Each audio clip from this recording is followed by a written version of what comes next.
Hey everybody, hope you're doing great today. In this video, I'm going to take a look at what wealth is. Basically, there are different kinds of wealth that people look at. People look at spiritual wealth, emotional wealth, and financial wealth. This specific video is going to talk about financial wealth, what it really means, what it affords you to be able to do if you're wealthy versus not being wealthy, and take a look at the different nuances of wealth. Wealth is not just having a lot of dollars, a lot of cash.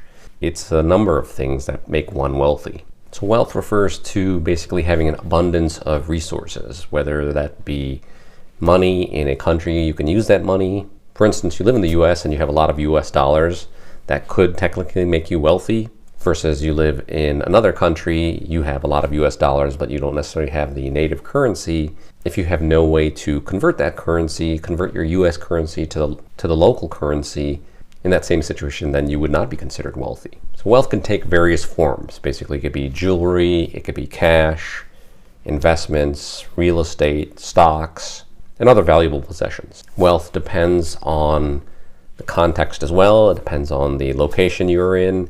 In some countries, having a lot of cash might not necessarily be wealthy, especially if that cash is worthless. There are certain countries where they've had hyperinflation, so even though they have millions of dollars of the local currency, they're not necessarily wealthy. They're just barely able to keep up due to hyperinflation. So in that case, having a lot of cash doesn't make you wealthy. Being wealthy helps you to stay wealthy as well as acquire more wealth. Basically, you have the resources, you have the assets to go out, you can go buy more real estate, buy cash flowing real estate, investment real estate that in return gives you more cash. You can use that cash to purchase other assets, jewelry, art, stocks. Wealth also helps you maintain your physical and mental health. Basically, if you are wealthy, you're able to take proactive measures, go to the doctor proactively and not reactively, whereas you get injured, you need to go, or you have some health problems, versus you're able to go on a regular basis. You either have health insurance or you have enough money to pay for the medical bills, in which case you're keeping on top of your health, you're keeping on top of your mental health, your physical health, and in that sense, that allows you to live a better life. So let's take a look at some of the definitions of wealth. Here's wikipedia.org, where they define wealth as an abundance of valuable financial assets or physical possessions, which can be converted into a form that can be used for transactions. Transactions basically being you still have a lot of cash or you still have a lot of assets. You need to be able to convert those into things like food, like housing, like healthcare. That way you're able to use that wealth to benefit yourself. So by having wealth, it allows you benefits and opportunities that are not available to those who don't have wealth. For example, you can take those nice vacations. You can afford that nice car. You can afford those fancy meals at a nice restaurant. Here's Investopedia.com. They have an article on understanding wealth. How is it defined and measured? Basically, what is wealth? Wealth measures the value of all assets of worth owned by a person, community, company, or country. Wealth is determined by taking the total market value of all physical and intangible assets, intangible such as stocks, intellectual property assets you might own, and then from that, subtracting all debts. So that gives you your total overall wealth. They mention wealth can be contrasted with income in that wealth is a stock and income is a flow. Basically, with income, it's flowing in. Wealth is something you have stock of. You already have that existing amount of wealth.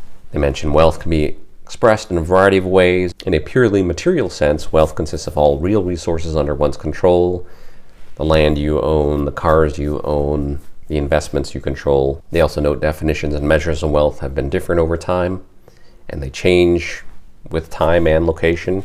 So they use an example in the past when things are more reliant on agriculture, so those who own the farms, they were considered wealthy at the time, versus now, owning a farm might not make you necessarily wealthy. In fact, a lot of our farmers are struggling today. So in the past, being a farmer was great.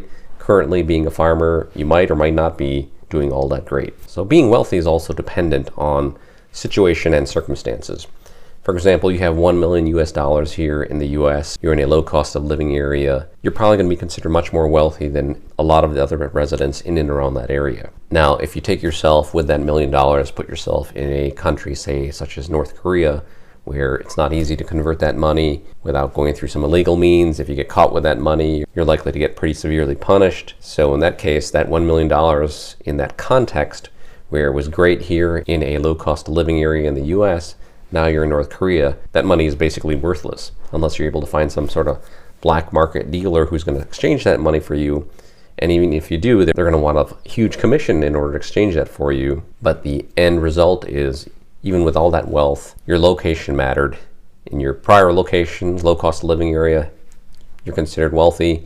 You go to a different location, that wealth is worthless. Similarly with gold or other valuable assets, if you have a lot of those assets, depending on where you're located, if you were in a populated country, that gold or other valuable assets can be converted into local currency that can help you survive in the local economy, can help you thrive in the local economy, versus give you all those assets, drop you in the middle of a deserted island. It's generally going to be worthless then, unless you can use it to build shelter with. Whatever those assets are, if it's a lot of gold, it's not going to really help you. You still need your food, you still need your access to shelter, and if you have any health issues, you still need access to medical care, which you're not going to get on a deserted island. So how does one become wealthy?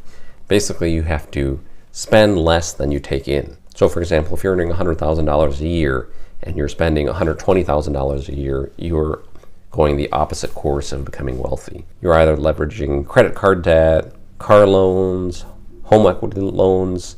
You're basically using credit to try and appear to be wealthy, but at the same time too, the actual income that's coming in doesn't cover all your expenses, and over time that debt's going to build up, and at a certain point in time, the amount of income you get, if it's not going up, you will simply be unable to catch up with all those debt payments, and then the unfortunate route becomes bankruptcy. So to increase your wealth, you need to spend less than you earn. If you're earning that $100,000, you're spending $80,000, you're able to save that $20,000, that's a start. Now just having $20,000 in cash in this inflationary environment, that's also going to end up being a losing proposition over the long term. But if you're able to use that money to increase your own value, basically by getting training, by getting education, that creates an ability to get a better job that'll increase your income, then that's one way of growing wealth. You can also use that money to invest. You can buy stocks that pay you cash in the form of dividends, or if you're purchasing stock in a company that you know is in a good position relative to other companies, you expect it to gain in value over time, then that's a good investment. That's a good way to increase your wealth. Basically saving that money and then having that money compound for you, putting it in a savings account, assuming you're earning an interest rate over the rate of inflation, leaving that money in there, letting it compound over time. That's money is building on top of each other. So the interest is getting interest, and over time that the value of that account grows. So you need to fund investments that help you build cash flow, and then those cash flow gets reinvested into that business to increase that cash flow. Just because you're getting increased cash flow through some investments doesn't mean that that extra money now becomes money that you can go out and burn, spend it, buy a new fancy car, put a lot of investment in your home to make it look nice. While that might increase the value of your home a little bit, in the long run, you're running uphill on a treadmill, you're not going anywhere. In fact, once you tire out, you're going to go backwards. Similarly with your wealth, if you're not putting it in the right types of investments, you're not going forward, you're going backwards.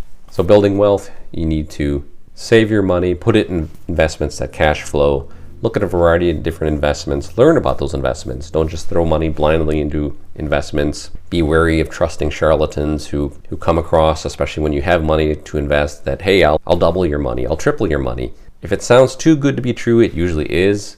So what you want to do is go by word of mouth, talk to friends and family, see what they're investing in, and reach out and network with other people. Attend seminars, attend masterminds. So if you want to invest in real estate, learn the ins and outs of that real estate. Nobody's saying that you need to become a full-time real estate investor, but if you understand real estate investing and that's your goal, you want to say purchase a commercial real estate investment building, you know it's going to cash flow, but you don't want to do the day-to-day work of that investment. You at least have the knowledge that once you purchase that investment, you have a property manager managing it for you. You understand then, are they a good manager or are they a bad manager? Because you need a good manager to help you keep your cash flow going. A bad manager is going to destroy your cash flow, destroy your investment, in which case at the end, your net wealth is negative. So those are just a few thoughts I have on growing wealth. This is a topic I'll cover more in future videos as well too.